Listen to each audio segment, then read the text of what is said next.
The endless expanse of red Oklahoma earth, cracked and thirsty under a bleached white sky, stretched to a horizon that shimmered with heat. For 3 weeks, this had been Daniel Tushka's world. The grit of the trail, the lowing of cattle, the weary camaraderie of men who lived by the sun and slept by the stars. But now, with Fort Worth behind him and his herd sold for a good price, the landscape felt different. It was no longer an obstacle, but a pathway home. He urged his horse, a sturdy buckskin named Dust, over the final rise. His heart a thing usually as steady and quiet as his demeanor felt light. He was 3 days early, a small victory won against the trail's relentless schedule. He pictured his daughters Sarah and Emily, their 7-year-old faces bright with surprise. They would run from the porch, their identical braids bouncing, their high-pitched voices calling his name. He imagined their small hands in his, the familiar weight a comfort more profound than any bed or hot meal. The thought of them brought with it the ghost of another smile, that of his late wife, Mary. Her memory was a quiet ache, a constant companion on these long drives. It was for her, for the legacy of the family they had started, that he had married again. Alara, with her Eastern education and refined manners, had seemed like the perfect solution to the hollowness in his home. A woman who could provide the softness and guidance his daughters needed. He had hoped with a quiet desperation that she would fill the silence Mary's passing had left behind. As the homestead came into view, nestled in a shallow valley carved by a long-dried creek, a sense of peace settled over him. The cottonwood stood tall and green against the stark red dirt, a testament to the stubbornness of life in this unforgiving land. The house, built with his own hands, was solid and welcoming. Smoke curled lazily from the stone chimney. Everything looked as it should. But as Dust picked his way down the familiar slope, a strange stillness pricked at Daniel's senses. There were no shouts of greeting, no small figures bursting from the front door. The porch swing, usually a source of gentle creaking, was motionless. The air itself seemed to hold its breath heavy and expectant. His gaze swept the yard, searching. And then he saw it. A glint of metal in the searing afternoon sun where no metal should be. It was low to the ground, near the thick posts he'd sunk for a hitching rail years ago. He squinted, his mind refusing to process the image. There were 2 glints, 2 small forms. His blood ran cold. He spurred Dust into a gallop, of the horse sensing the sudden sharp urgency. The ground rushed by in a blur of ochre and dust. The closer he got, the more the scene resolved itself into a nightmare. His daughters Sarah and Emily were there, not playing, not waiting. They were staked to the ground, a heavy iron cuff around each of their small ankles, the chains leading back to the posts. Their heads were bowed, their calico dresses stained with sweat and dirt. Just beyond their reach, 2 tin buckets of water shimmered a taunt in the oppressive heat. His world tilted. The sounds of the prairie, the buzz of insects, the whisper of the wind faded into a roaring silence in his ears. He was off Dust before the horse had fully stopped, his boots hitting the ground, with a thud that felt like it came from miles away. And there on the shaded porch sat Alara. She held a tall glass of sweet tea, condensation tracing lines down its side. She looked up as he approached, her expression one of serene, untroubled calm. Her smile was a perfect porcelain curve that never reached her icy, watchful eyes. She took a slow, deliberate sip from her glass, as if he were just a ranch hand returning from a day's work. He saw the chains. His breath hitched. He saw his daughters. His heart fractured. He knelt between them, his large, calloused hands trembling as he touched their sun-scorched faces. Emily whimpered, her lips cracked and pale. Sarah didn't move at all, her breathing shallow. Their skin was hot to the touch, their hair matted to their foreheads. A wave of fury, cold and pure, washed over him, so potent it threatened to sweep him away. He looked from his suffering children to the woman on the porch. The question died in his throat, choked by a rage he hadn't felt in a decade. Just then, his eyes caught on a small object, lying in the dust near Sarah's outstretched hand, just beyond her fingertips. It was a little wooden bird, its wings half spread as if in mid-flight. The wood was worn smooth with time, the painted blue of its feathers faded by the sun. The sight of it punched the air from his lungs. Mary had carved it. He remembered the winter evening, the fire crackling in the hearth, Mary heavily pregnant with the twins.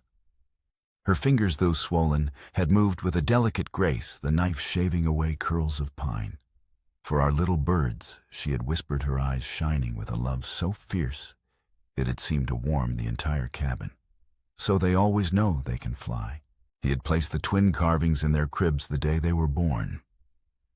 They were the last gift she ever gave them, and now one of those precious tokens lay in the dirt, a silent witness to this unspeakable cruelty. Elara hadn't just harmed his daughters. She had desecrated a sacred memory. She had taken the purest symbol of a mother's love and used it as part of her torment. In that moment, Daniel Tushka understood that the quiet, respectable woman he had brought into his home was not a stranger. She was an enemy. He stood up slowly, the dust settling around his boots. His shadow fell over Elara, a long, dark shape against the bright porch. He didn't need to speak. His eyes, the color of a stormy sky, said everything. The peace he had felt just moments before was gone, burned away by the terrible clarity of what he now faced. He had come home to a monster, and his only thought was how to tear it from his children's lives before it devoured them completely. His voice, when it finally came, was a low growl, stripped of all emotion but one. "Get away from them," he said, the words as hard and sharp as flint. Now, Elara's porcelain smile didn't waver. She set her glass down with a delicate clink, the sound an obscenity in the charged silence. "Daniel, you're home early," she said, her tone light and conversational. "A little sun is good for building character. Surely you want your daughters to be strong." The casual cruelty of her words was a physical blow. For a terrifying second, Daniel saw a flash of red behind his eyes, a primal urge to cross the few feet separating them and wipe that serene mask from her face. But the sight of his daughters, so small and vulnerable, anchored him. Violence would solve nothing. It would only frighten them more and prove whatever twisted point Elara was trying to make. He turned his back on her, a deliberate act of dismissal, and went to his saddlebag. He pulled out a heavy file and a canteen of water. Kneeling again, he worked on Sarah's cuff, first the rasp of metal on metal, a furious sound in the quiet yard. His hands, usually so steady, shook with contained rage. They were disobedient. Elara continued from the porch, her voice a silken thread of poison. They refused to finish their chores. A lesson must be taught, and it must be firm. You, of all people, should understand the importance of discipline. Daniel ignored her, focusing on the task. The shackles snapped open. He immediately moved to Emily, who stirred and looked at him with dazed, fearful eyes. "Papa," she whispered, her voice raspy. "I'm here, little bird," he murmured, his own voice thick with emotion. He poured a small amount of water onto his handkerchief and gently dabbed her lips. He could feel Elara's gaze on his back, cold and appraising. She was watching him, studying his reaction. This was a test. Once Emily was free, he scooped both girls into his arms. They were frighteningly light. Sarah's head lolled against his shoulder, her body limp. He carried them into the house, past Elara, who stood in the doorway, as if she were a gracious hostess welcoming a guest. He didn't look at her. He couldn't. Inside, the house felt cool and dark. He laid the girls on their shared bed in the small room that had once been Mary's sewing corner. He worked methodically, stripping off their soiled dresses, his movements gentle. He filled a basin with cool water and began to sponge their flushed skin, cleaning the angry red welts on their ankles where the iron had chafed. Sarah's eyes fluttered open. "We were sorry, Papa," she mumbled, tears welling. "We just wanted to find the bluebird." It fell, his heart constricted. They hadn't been disobedient. They had been children looking for their mother's last gift. He stroked her hair, his touch clumsy but tender. "It's all right now. Papa's home." He spent the next hour tending to them, forcing small sips of water past their lips, applying a soothing salve to their sunburned shoulders. The whole time, he was aware of Alara moving about the house. He could hear the soft rustle of her dress, the quiet click of a cupboard door. She was giving him space, a calculated move to appear reasonable. Later, after the girls had fallen into an exhausted sleep, he found her in the kitchen, calmly peeling potatoes for supper. She looked up at him, her expression a careful blend of concern and wifely duty. "How are they?" she asked, as if she were inquiring about a minor scrape. "They will be fine," he said, his voice flat. He leaned against the door frame, his large frame filling the space. "You will pack your things. I will take you to town in the morning. You will not spend another night under this roof." Alara set the peeler down. She wiped her hands on her apron, her movements slow and precise. "And what will you tell people, Daniel? That your new wife left after only 6 months? That you couldn't hold a family together a second time? People talk. They will wonder what kind of man drives 2 wives away, one to the grave and the next to the train station." The veiled threat was unmistakable. She was attacking his standing, his name, the very memory of Mary. "This has nothing to do with Mary," he said, his voice dangerously low. "Doesn't it?" she countered, her blue eyes glinting. "You married me to be a mother to your children. I am doing just that. I am teaching them resilience, something this hard country demands. You are letting your sentimentality cloud your judgment."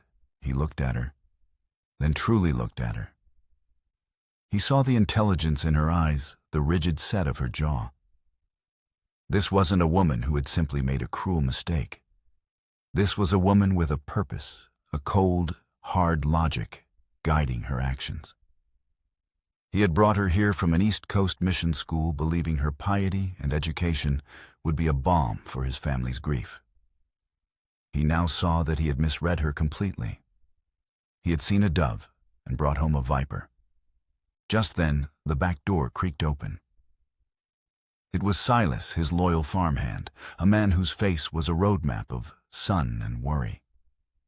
He was in his late 50s, his hands gnarled from a lifetime of work, but his eyes were sharp. He took in the scene, Daniel rigid in the doorway, Alara poised by the table, and his gaze flickered with an unspoken understanding. "Boss," he said, his voice a gravelly rumble. He held up a broken latch from the chicken coop. "Found this. Figured you'd want to know." He didn't look at Alara, but the slight inclination of his head in her direction was enough. It was a small act of allegiance. "Thank you, Silas," Daniel said, his eyes still locked on his wife. "See to the horses." Silas nodded, his expression grim. "They'll be cared for," he said, his tone implying more than just the animals. As he left, he shot Daniel a look of profound concern. It was a look that said, "Be careful." When the door closed, Alara picked up the peeler again. "Your man stares," she said dismissively. "It's rude." Daniel didn't care about Silas's manners. He cared about the dawning, terrifying realization that he was trapped. Alara was right. He couldn't just throw her out. She had already woven herself into the fabric of the nearby town of redemption, attending church services, contributing to bake sales, presenting herself as a devoted wife and stepmother. To cast her out now, after what she had done, would require proof, and all he had was his word against hers. She would twist the story, paint him as a grieving man, unhinged by his temper. She was smart. She was patient. And he had no idea what she truly wanted. But he knew with a certainty that chilled him to the bone that it had nothing to do with teaching his daughters a lesson. This was just the beginning. The following morning, Emily's fever spiked. She tossed in her small bed, her skin burning to the touch, muttering delirious phrases about a thirsty bird and a hot, angry sun. Sarah sat beside her, pale and silent, holding her sister's hand with a fierce protectiveness that broke Daniel's heart. He bathed Emily's forehead with a cool cloth, his movements heavy with a growing dread. This was more than just a bad sunburn. This was a sickness that had taken root deep inside her small body. Ilara entered the room, carrying a tray with a bowl of thin broth. "She needs to eat to keep up her strength," she said, her voice dripping with manufactured concern. Daniel stood blocking her path. "You've done enough," he said. He took the tray from her hands and set it on the floor. "Don't come near them again." Her eyes narrowed for a fraction of a second, the mask of civility slipping to reveal the cold fury beneath. "I am their mother now, Daniel. I have a right. You have no rights in this house. Not anymore." Without another word, he left the room, strode to the barn, and saddled Dust with a speed born of panic. The ride to redemption was a blur of pounding hooves and choking dust. He didn't spare the horse, pushing him hard across the parched land. Every beat of Dust's hooves on the hard-packed earth was a countdown, a race against the fire consuming his daughter. Dr. Adams's office was a small, cluttered room, smelling of carbolic acid and old paper. The doctor was a man in his 60s, with kind, tired eyes and hands stained with iodine. He listened to Daniel's clipped, urgent explanation without interruption, his expression growing graver with each word. He packed his bag immediately. The ride back to the ranch was agonizingly slow, the doctor's buggy lurching over the uneven terrain. When they arrived, Daniel led him straight to the girls' room. Ilara was nowhere to be seen. Dr. Adams spent a long time with Emily, his examination gentle but thorough. He checked her breathing, her pulse, the responsiveness of her pupils. Daniel stood in the corner, feeling useless, his hands clenched into fists. Finally, the doctor straightened up his face, grim. "It's sunstroke, Daniel. A severe case. Her body is fighting to cool itself, but the fever is dangerously high. If we can't bring it down, it could cause permanent damage. Or worse." The word worse hung in the air, a final terrible weight. Daniel felt his knees weaken. Dr. Adams placed a comforting hand on his shoulder. "We'll do everything we can. We need to keep her cool, get fluids into her. It will be a long night." He looked from the sickbed to Daniel's exhausted face. "Tell me again what happened." Daniel recounted the story, his voice, a low monotone, devoid of the rage that still simmered beneath the surface. He simply stated the facts, with the chains, the empty buckets, Ilara on the porch. When he finished, Dr. Adams shook his head slowly, a look of profound disbelief on his face. "I have known you for 10 years, Daniel. I knew Mary. I know you are a good man, a good father. This..." He gestured toward the bed where Emily lay shivering despite the heat. "This was not a lesson in discipline.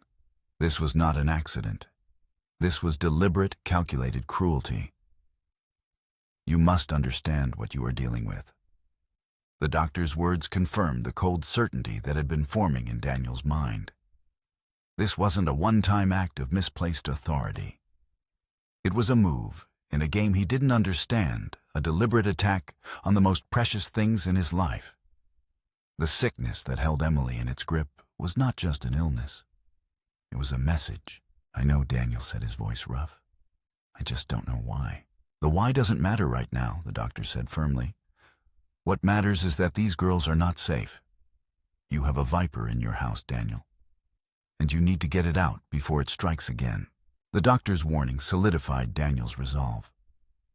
The vague plan to simply send Ilara away was no longer enough. This was a fight, and the stakes were his daughter's lives. He had to uncover the truth of who Ilara was, to understand the darkness he had so blindly invited into his home. The quiet rancher who had sought only peace was gone. In his place was a father, cornered, a man who would tear down the world to protect his children. His investigation had just begun. After a long and harrowing night, Emily's fever finally broke just before dawn. The crisis had passed, leaving her weak but lucid. The relief that washed over Daniel was so immense it left him lightheaded. He sat by her bed, watching the soft rise and fall of her chest, a profound gratitude settling in his soul. Dr. Adams had left hours earlier with a final stern warning and a small bottle of quinine. Later that morning, Daniel found Alara in her rocking chair on the porch, mending one of his shirts. She looked up at him, her needle poised, a picture of domestic tranquility. The sight made his stomach turn. "Her fever is gone," he stated, forgoing any greeting. "As soon as she is strong enough to travel, I'm taking the girls to Mary's sister in Clear Creek. And you will be on the next train, heading east." Alara set the shirt in her lap. She looked out at the horizon, at the vast, empty prairie. "No," she said simply, "this isn't a request." "And this is not a negotiation," she replied, her voice losing its soft edge, replaced by something as hard and unyielding as granite. "I am your wife, Daniel. I have rights. This house is my home. These girls," she paused, letting the words hang in the air, "are my responsibility. Do you really think you can just cast me aside?" "Watch me," he growled. She finally turned to look at him, and for the first time, he saw the full, chilling depth of her resolve. "Go to Sheriff Brody. Tell him your story, and I will tell him mine. I will tell him about a grieving, solitary man prone to dark moods and a violent temper. A man who still drinks too much some nights, mourning a wife he couldn't save. I'll tell him you frightened me, that you fabricated this story to get rid of me. I'll mention the bruises on my arm from when you grabbed the tray from me yesterday."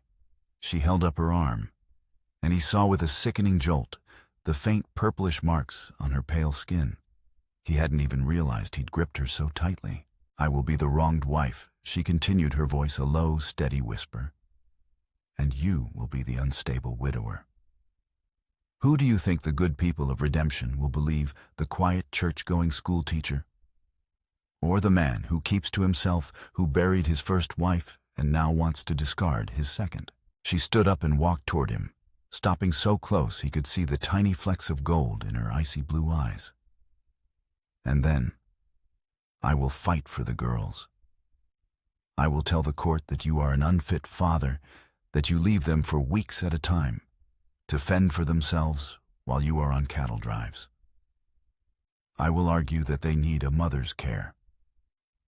My care. And I will win, Daniel. I promise you I will win." He was stunned into silence. Every word was a carefully forged link in a chain she was wrapping around him. She had anticipated his every move. She had laid this trap from the moment he had ridden over that hill.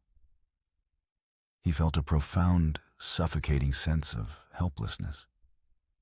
He was bound not by ropes or iron, but by law, by perception, by his own past. He was trapped. She saw the realization dawn on his face and gave a small, triumphant smile. "So you see, we will continue as we are. You will provide for this family, and I will raise your daughters. In time, you will come to appreciate my methods." She brushed past him and went back into the house, leaving him alone on the porch with the bitter taste of defeat in his mouth. The vast open prairie that had always represented freedom now felt like the walls of a prison stretching to an unreachable horizon. He was no longer just fighting an enemy. He was a captive in his own home, forced to watch as a predator circled his children, and he was powerless to stop it. He had to find another way. If he couldn't force her out, he would have to expose her. And to do that, he needed to know everything about her. The days that followed were a quiet, nerve-wracking torment. Daniel moved through his own home like a ghost, his every nerve alight. He was constantly watchful, a sentinel guarding his daughters from the woman who shared their roof. He forbade Sarah and Emily from ever being alone with Alara, a command he enforced with his silent, unyielding presence. He took over their care completely, cooking their meals, washing their clothes, reading to them at night from a worn copy of Grimm's Fairy Tales. Ilara, for her part, played the role of the patient, misunderstood wife to perfection. She did not argue or protest. She simply watched her calm smile, a constant, unnerving presence. It was a war of attrition, a battle of wills fought in the silence of shared rooms and the spaces between stilted conversations. The house, once a sanctuary, now crackled with unspoken tension. Daniel knew he couldn't win this war alone. He needed leverage, a crack in the perfect facade Ilara presented to the world. His quiet investigation began. He started by riding into Redemption, tying dust outside the sheriff's office. The building was little more than a dusty room with a pot-bellied stove and a single holding cell. Sheriff Brody was a man whose disposition matched his surroundings. He was grizzled and wary, with a drooping mustache stained by tobacco. He looked up from his paperwork as Daniel entered, his eyes narrowed in appraisal. Tushka, Brody grunted. "Don't see you in town much unless you're selling cattle or buying feed. I have some concerns about my wife." Daniel began choosing his words carefully. Brody leaned back in his chair, the wood groaning in protest. The school teacher seemed like a fine woman. The ladies at the church social can't say enough good things about her. She's not who she appears to be. Daniel said, his frustration mounting. He recounted the incident with the girls, keeping his tone measured and factual. The sheriff listened, chewing on the end of an unlit cigar. When Daniel finished, Brody sighed a long, weary sound. "Daniel, your girl's got a little too much sun. And your wife a woman from back east. Maybe she's a bit too stern with her discipline. That's a domestic affair. It's your word against hers. Unless you've got proof of something more, there's nothing I can do." It was exactly what Ilara had predicted. Desperate, Daniel changed his tack. "Where did she come from?" "All I know is she taught at a mission school in Pennsylvania." Brody shrugged. "That's what she told everyone. Said she felt a calling to come west to help build a community. No reason to doubt her." He paused, his eyes sharpening. "Why you think she's lying about that too?" "I don't know what I think," Daniel admitted. "I just have a bad feeling." He remembered Ilara's veiled threat, her mention of his past. "Sheriff, you've been in this territory a long time. Do you remember an incident, maybe 10, 12 years ago, a posse action that went wrong near Black Creek?" Brody's posture changed. He sat up straighter, his weary expression replaced by one of sharp-eyed caution. "The Black Creek raid, I remember it. A nasty business. A gang of rustlers led by a man named Jedediah Kane. The posse went in hard. A fire started. Kane was killed, but so were some others." "Why are you bringing that up?" "I was part of that posse," Daniel said quietly. The sheriff nodded slowly. "I know. A lot of good men were. Men trying to protect their own. It's a hard memory, I'm sure. Best left in the past." The conversation was a dead end, but as Daniel turned to leave, a thought struck him. Did Kane have a family? Brody rubbed his jaw. "A wife, I think. Maybe a kid. Never saw them. After the raid, she disappeared. Vanished. Most folk assumed she went back to wherever she came from." Daniel left the office with a gnawing unease. The conversation had given him nothing concrete, yet the mention of Black Creek felt significant, a stone tossed into a still pond. Back at the ranch, the quiet war continued. One afternoon, while Ilara was in the garden, Daniel searched her room. It was sparse and immaculately tidy, revealing nothing of the woman who slept there. But as he was about to give up, he noticed a small, tarnished silver locket tucked away in the back of a drawer, wrapped in a lace handkerchief. It was the kind of personal effect a woman might treasure. He pried it open. Inside, on one side, was a faded photograph of a stern-looking man with a thick beard. On the other, a tiny portrait of a small boy, no older than 4. He didn't recognize either of them, but the fierce, possessive way Alara kept the locket hidden suggested it held a deep significance. He closed it and put it back. The image of the man and the boy burned into his mind. A few days later, Silas approached him in the barn. The old farmhand was currying one of the horses, his movements slow and methodical. Boss Silas said, not looking up from his work, "That woman of yours, she ain't been staying put." Daniel stopped sharpening a scythe blade. "What do you mean?" "Twice this week I seen her walking out toward the old county line near the bluffs. Long walk for no reason. Yesterday I saw her talking to someone, a man on a horse. Couldn't get a good look at him. He was gone before I could get closer. Just seemed odd. A stranger. Alara was meeting someone in secret. The pieces were beginning to connect, forming a picture he couldn't yet fully see. A hidden past, a secret meeting, a locket with a strange man's face, and it was all tied somehow to a violent incident he had tried for a decade to forget. He felt a cold dread creep up his spine. Alara's cruelty wasn't random. It was targeted. It was personal. And it was all aimed at him. He just had to find the final piece of the puzzle, the key that would unlock the whole terrible truth. He knew with a grim certainty that Alara would have that key, and she would have it locked away somewhere safe. He just had to find it. Daniel waited for the perfect opportunity.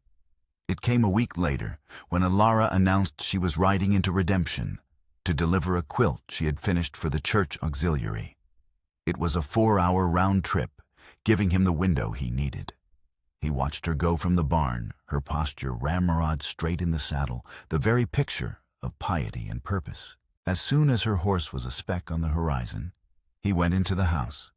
Sarah and Emily were playing with dolls on the porch under the watchful eye of Silas, who sat nearby pretending to mend a harness. "You keep a close watch on them, Silas."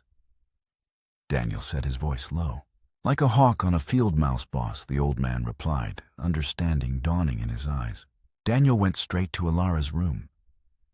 He had searched it before, but this time he was looking for something specific, a place to hide a secret. He ran his hands along the floorboards, tapped the walls, checked the simple pine furniture for hidden compartments. Nothing.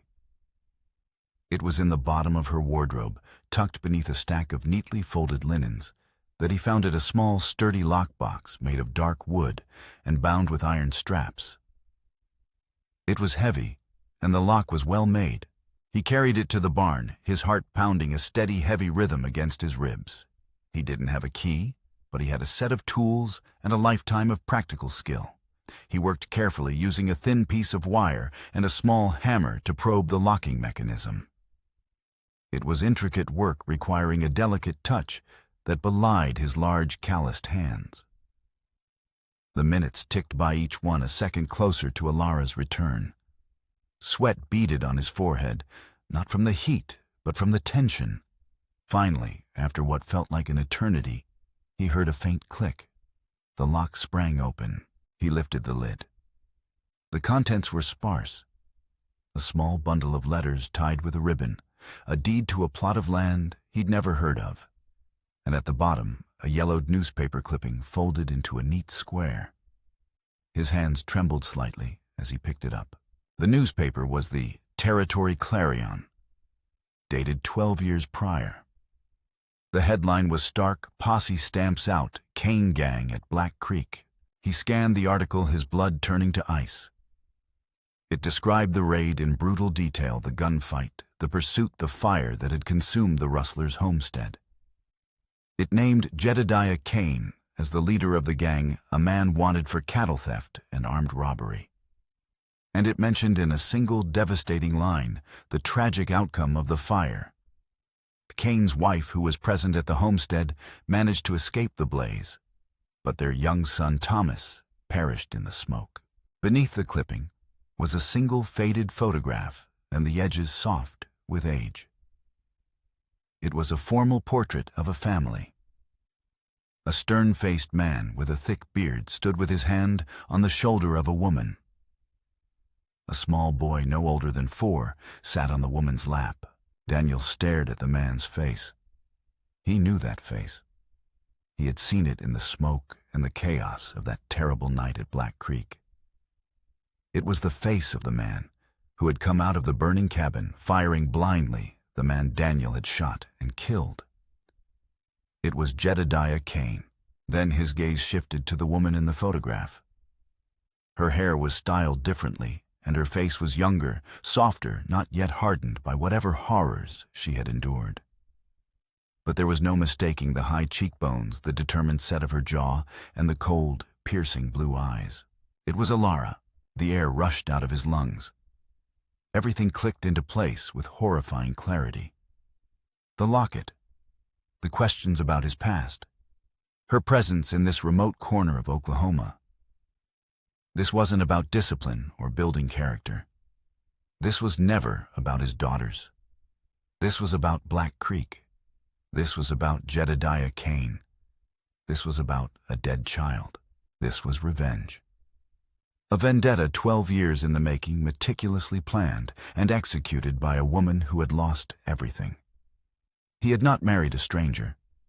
He had married the widow of the man he had killed, and she had come to his home not to build a new life, but to systematically destroy his. He now knew her motive. He understood the depth of her hatred. But what he didn't know was what she planned to do next. The cruelty his daughters had already endured was not the end of her plan. It was just the beginning. He carefully placed everything back in the lockbox, his mind racing. He had to get the girls away. He had to get them away. Now. He locked the box and put it back precisely where he had found it, and then hurried out of the house, his heart a cold, heavy stone in his chest. The air had changed. The sky, once a brilliant cloudless blue, was now bruised with shades of purple and gray to the west. A low, ominous line of dust was gathering on the horizon, the harbinger of a summer squall. The wind was picking up, carrying the scent of rain and dry earth. He found Silas and the girls on the porch. "Get them inside," he said, his voice tight with urgency. "And bar the door. Don't open it for anyone but me." Silas saw the look on his face and didn't ask questions. He simply herded the frightened girls into the house. Daniel saddled Dust again, his movements swift and efficient. He had to get to Sheriff Brody. He had proof now, the name, the connection, the motive. The sheriff would have to listen. He would have to act. He rode hard, the wind whipping at his face, the growing storm at his back. As he galloped toward redemption, he saw a lone rider on the road ahead coming from town. It was Alara. She was returning early. A cold dread seized him. She must have forgotten something, or perhaps her intuition, honed by years of bitterness, had warned her. He had a choice: turn back and confront her, or ride on and get help. The law was his only true weapon against her. He pushed Dust harder, urging the horse past her. He didn't look at her as he passed, but he felt her eyes on him. He saw from the corner of his eye her horse slow to a stop. He saw her turn in the saddle, watching him ride away toward the town, toward the law. He knew in that instant that she understood. She knew that he knew. The game of whispers and shadows was over. He reached redemption in a cloud of dust, the first fat drops of rain beginning to fall. He burst into the sheriff's office. "Brody, you have to come now. It's Alara. She's Jedediah Kane's widow." Brody looked up, his expression of weary skepticism slowly changing as he saw the raw panic in Daniel's eyes. Daniel explained what he had found, the words tumbling out of him. The lockbox, the newspaper, the photograph. "I'll get a deputy," Brody said, finally convinced. "We'll ride out." But as they prepared to leave, a boy from the telegraph office ran in, breathless and wide-eyed. He held out a slip of paper. "Sheriff, this just came for Mr. Tushka." Daniel snatched the paper from the boy's hand. The message was short, the handwriting neat and precise. "I have what belongs to you. She has what belongs to me. A final trade. The old church at dusk. Come alone." It wasn't signed. It didn't need to be. Daniel's blood ran cold. He had left his daughters with Silas, but Alara was cunning. She would have found a way. He ran from the office, ignoring Brody's shouts. He leapt onto Dust's back and wheeled the horse around, pointing him back toward the ranch, toward the abandoned church that stood silhouetted against the churning, blackening sky. The storm was no longer approaching. It was here. A massive wall of dust and wind rolled across the prairie, promising to swallow the world in its fury. Alara had not fled. She had escalated. She had taken one of his daughters, and she was waiting for him in the heart of the storm. The ride to the abandoned church was a battle against the elements. The wind howled like a starving wolf, tearing at Daniel's clothes and flinging grit into his eyes. The sky, now a roiling cauldron of black and ochre dust, had swallowed the sun, plunging the world into a premature twilight. Dust fought for every step his head bowed against the gale. The air was thick, each breath a mouthful of earth. The old church stood on a lonely knoll at the edge of town, a skeletal ruin against the apocalyptic sky. Its steeple had long since collapsed, and the windows were vacant, staring eyes. As Daniel dismounted, the wind ripped the reins from his hand, and Dust, spooked, galloped away into the swirling brown chaos. He was alone. He pushed his way through the groaning, splintered doors. The inside of the church was a maelstrom of shadows and noise. Dust seeped through the cracks in the walls, creating ghostly dancing columns in the gloom. A single lantern swung violently from a remaining rafter, its flickering light casting long, menacing shadows that writhed and leaped across the decaying pews. The wind shrieked through the broken roof, a sound like 1,000 mournful voices. At the far end of the chapel, near the crumbling altar, stood Alara.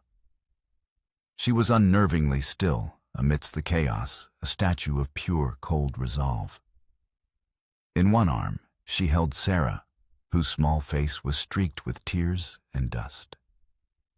In her other hand, she held an old rust-pitted revolver, its barrel pressed firmly against his daughter's temple. Papa Sarah cried, her voice nearly lost in the roar of the storm. "Let her go, Alara." Daniel said, his own voice, a raw shout against the wind. He took a step forward, his hands held open and away from his body. "Stay where you are," she commanded, her voice cutting through the din with chilling precision. The gun didn't waver. "This is not a negotiation, Daniel. This is a reckoning. This is between you and me." He pleaded, his heart hammering against his ribs. "The girl has nothing to do with it." A bitter, broken laugh escaped her lips. "She has everything to do with it. You took my son. Did you know that?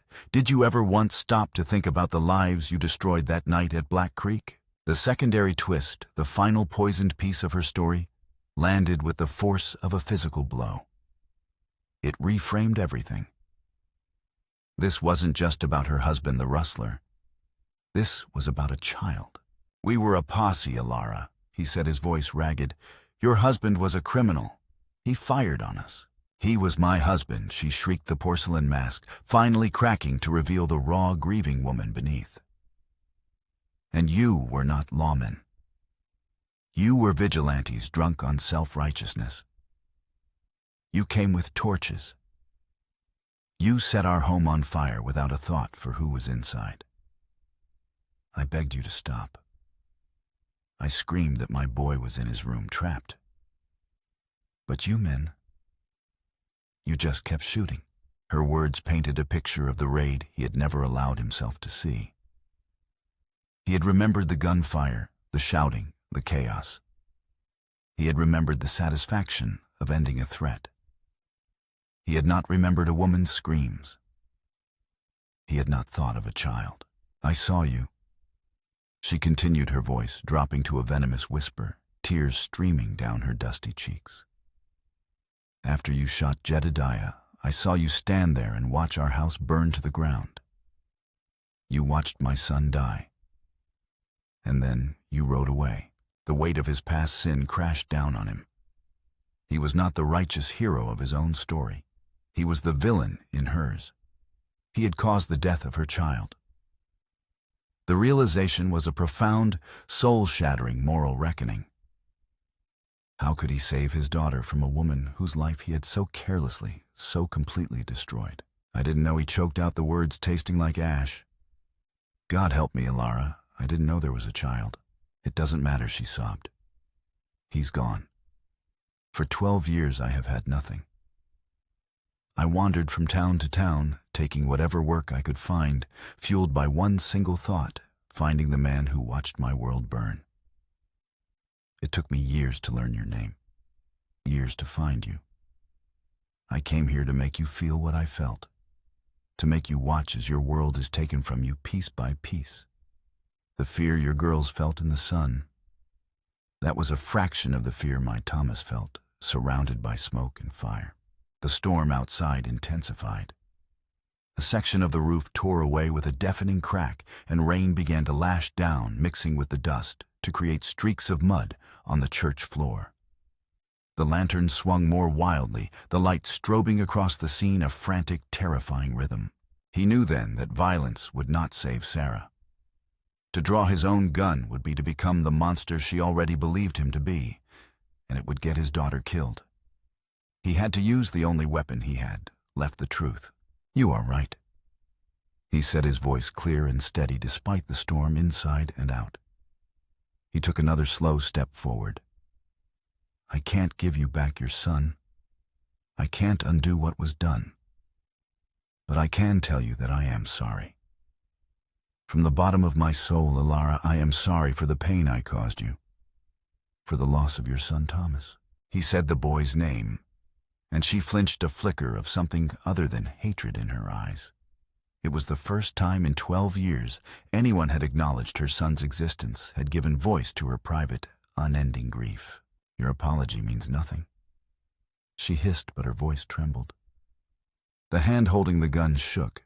It's all I have to give, he said, taking another step.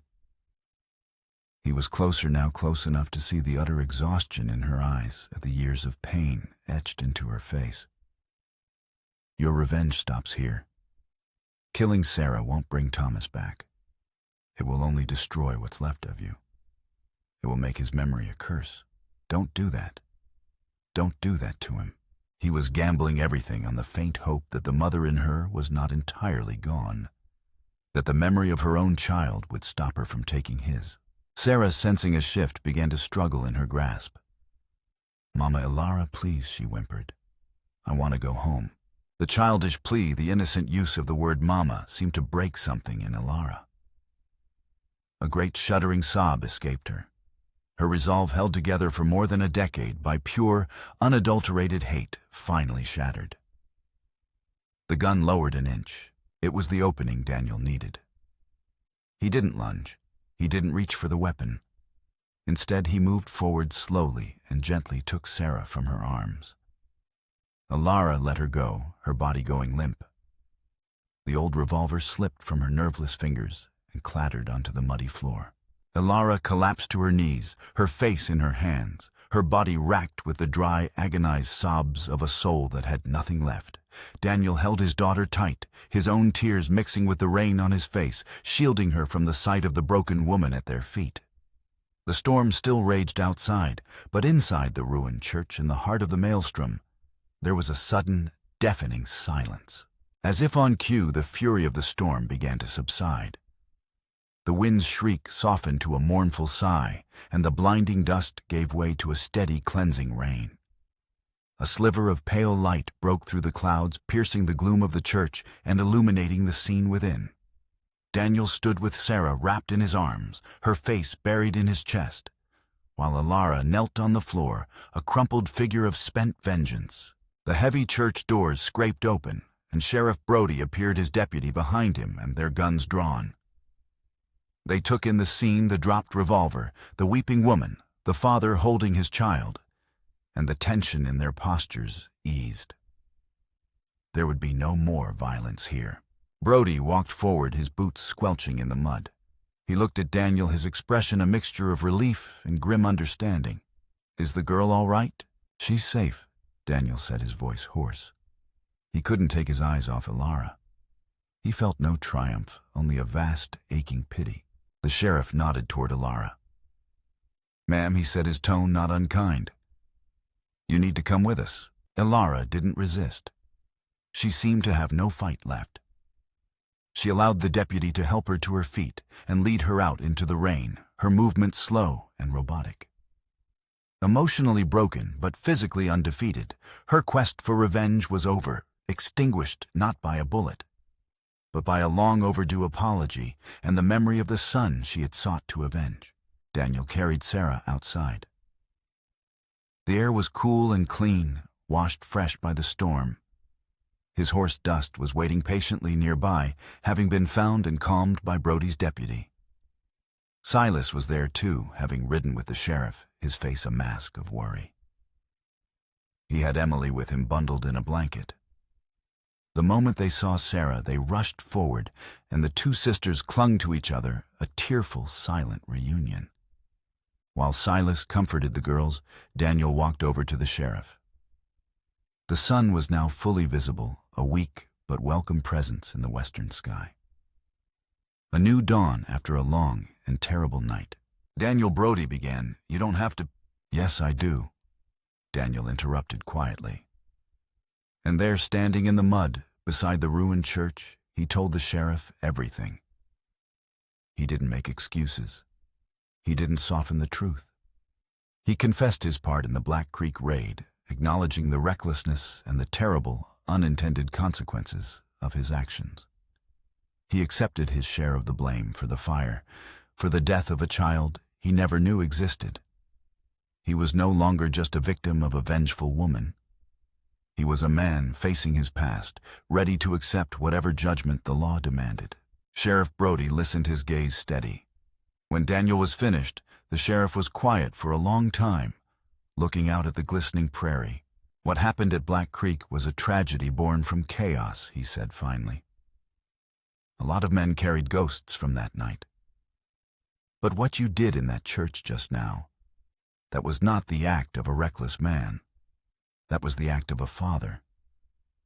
As for the law, Alara Kane will answer for kidnapping.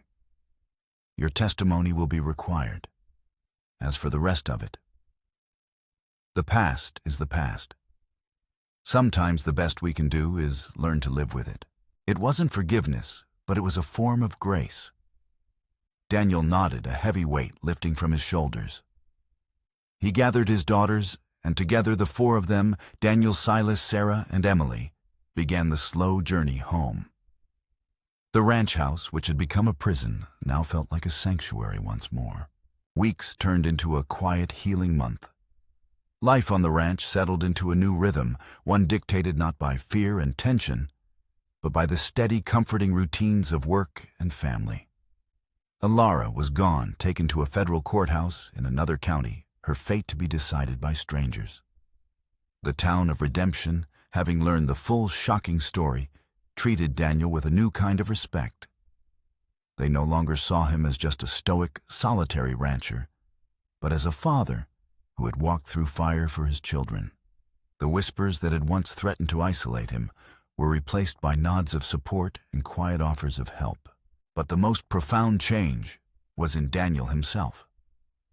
The wall he had built around his heart after Mary's death, a wall he hadn't even realized was there, had crumbled.